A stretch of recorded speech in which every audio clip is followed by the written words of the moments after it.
Welcome to this tutorial on how to invite friends in Google Pay. Google Pay is a convenient and secure way to make payments and send money to friends and family.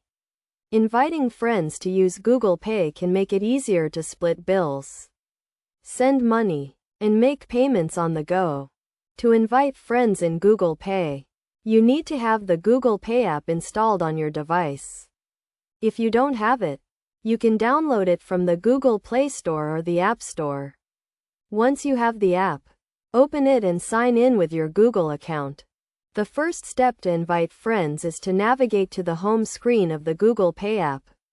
From there, tap on the Send or Request Money tab. This will take you to a new screen where you can enter the name, email, or phone number of the friend you want to invite.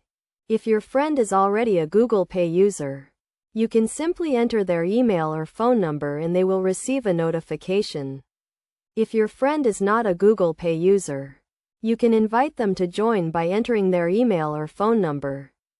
They will receive an invitation to download and install the Google Pay app.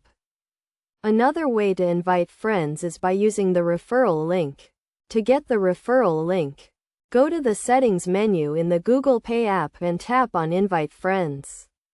This will give you a unique link that you can share with your friends. When your friends click on the link, they will be taken to the Google Play Store or the App Store where they can download and install the Google Pay app. When inviting friends, make sure to remind them to link their bank account or credit card to their Google Pay account. This will allow them to make payments and send money using Google Pay. Inviting friends to use Google Pay can make it easier to manage your finances and make payments on the go. By following these steps, you can easily invite your friends to join Google Pay and start making payments and sending money today.